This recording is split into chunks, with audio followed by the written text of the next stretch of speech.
Welcome to The Explainer. Today, we're unpacking one of the absolute most fascinating and frankly deeply counterintuitive phenomena in the entire financial world. We are going to look at the incredibly confusing relationship between a suffering economy and a soaring stock market. I mean, if you've ever watched the news, seen local businesses closing, unemployment skyrocketing, but then you look at your phone and see the stock market hitting record highs, you know exactly what I'm talking about. It kind of feels broken, right?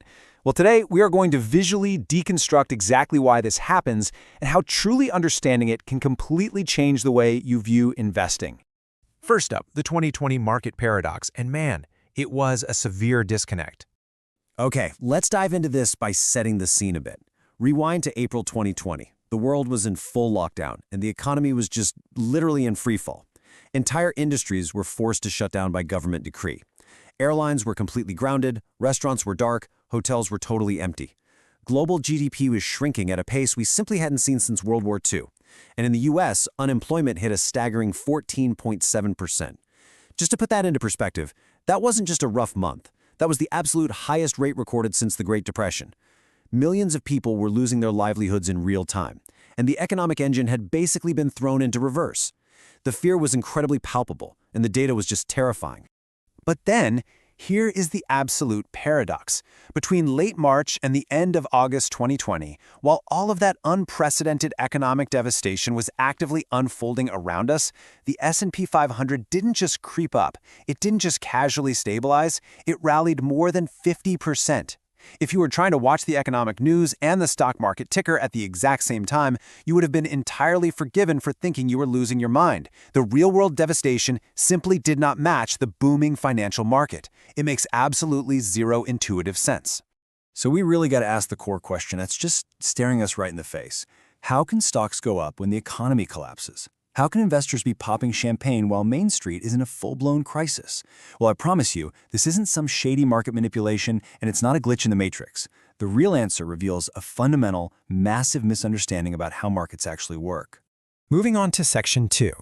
Two views of the market and reading the signals. To really explain this, let's look at two totally different investors who observed the exact same events in 2020. First, we have Thomas. Thomas is naturally backward-looking. He watches the latest GDP reports, and he assumes a weak economy directly equals weak corporate earnings, which obviously equals lower stock prices. So in 2020, Thomas was confused, then he was frustrated, and ultimately he just panicked and stayed in cash. On the flip side, we have Isabel. She's completely different.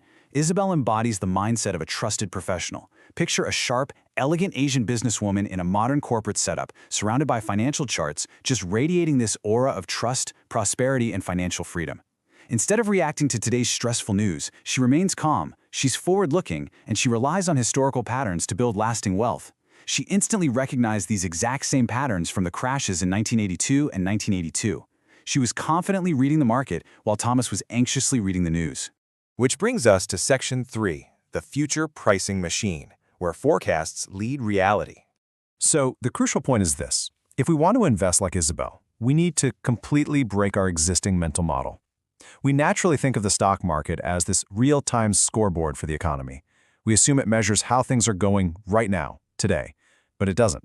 The stock market is actually a machine for pricing the future. It specifically prices the expected future earnings of publicly listed companies and discounts them back to today's value. So when investors are out there buying stocks, they're not reacting to today's terrible headlines. They are actually forecasting what corporate conditions will look like months or even years down the road.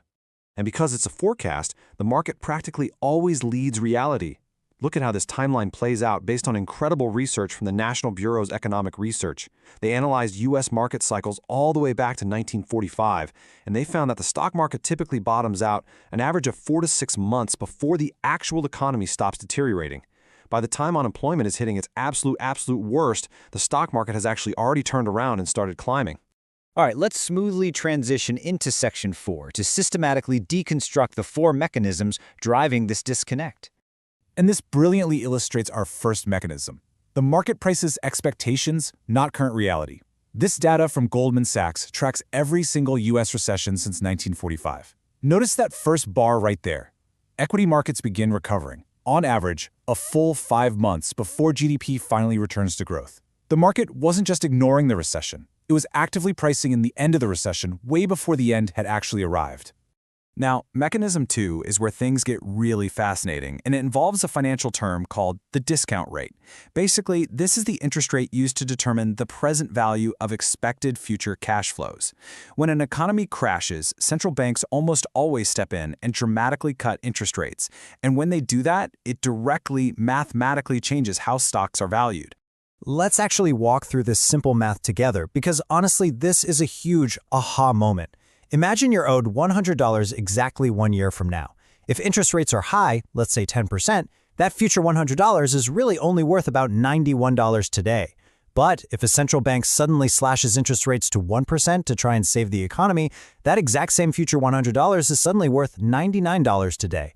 The $100 in future earnings didn't change even a little bit, but slashing the interest rates mathematically forces the present value of those future earnings to rise. That dynamic is exactly what drove a massive part of the huge 2020 rally. Mechanism 3 really comes down to who is actually in the market. The S&P 500 represents the largest, most remarkably resilient global companies in the world. It emphatically does not represent the small, local, mom-and-pop businesses that are unfortunately bearing the real brunt of an economic crisis. These massive public corporations have deep cash reserves, incredibly broad geographic diversification, and the sheer pricing power to survive. In fact, during a major crisis, they very often just consolidate market share as their smaller competitors sadly go out of business. The stock market is just a very specific, highly advantaged subset of the broader real-world economy. Finally, we've got mechanism 4. Impartial research from the Bank for International Settlements has documented a really reliable pattern. Massive fiscal and monetary stimulus reliably inflates the prices of financial assets, and it does it way faster than it impacts real economic activity. When governments inject literal trillions of dollars in emergency stimulus into the financial system, well, that money has to go somewhere. A massive portion of it mechanically finds its way straight into equities, driving up stock prices even when the underlying economic fundamentals are still incredibly weak. Let's move to Section 5 and see how this builds into some crucial market nuances and reality checks. Because look, while this framework is absolutely crucial to understand, we really need to know its limits. You can't just blindly go out and buy every time there's bad news. So here are your reality checks. First up, the market leading the economy is a strong tendency for sure, but it is not an absolute law. In 2001, for example, there were multiple false rallies before the market found its true bottom. Second, temporary shocks, like a pandemic that has a clear vaccine endpoint, are treated very differently by the market than deep, permanent, structural economic crises. And third, this disconnect isn't infinite. Over a long enough timeline, markets eventually must reconnect with fundamental economic reality. The market can look past the valley, but there still absolutely needs to be a mountain waiting on the other side. And finally, Section 6, your investment playbook. So what does this all mean for you and your portfolio?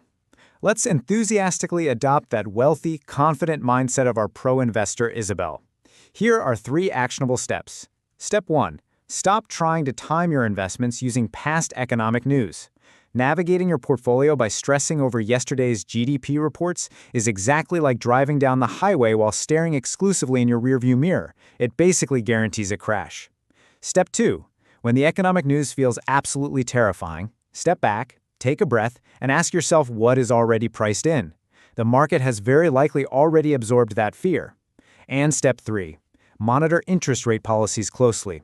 As we just saw, the math of the discount rate acts like a gravity-defying force for stock valuations. Let's bring it all back to our tale of 2 investors. Thomas, poor guy, watched the terrible news, completely panicked, moved everything to cash, and just waited for the economy to finally feel safe. But by the time the news was actually good again, the market had already surged, and he missed the boat completely. But Isabel, with her elegant, highly professional, forward-looking strategy, she confidently achieved growth because she fundamentally understands that the market isn't a mirror reflecting today. It's a window looking into tomorrow. And that, my friends, is precisely how the smart money operates. Now, what's really interesting about this whole concept is it leads to one ultimate provocative question.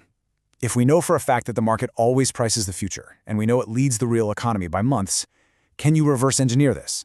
Like, can you actually use the stock market itself as a forward-looking signal to predict what's going to happen in your own specific business or career? We are going to be tackling that exact question in our next explainer. Thanks so much. Thank you so much for watching. If you found this video helpful or inspiring, please take a second to like and subscribe.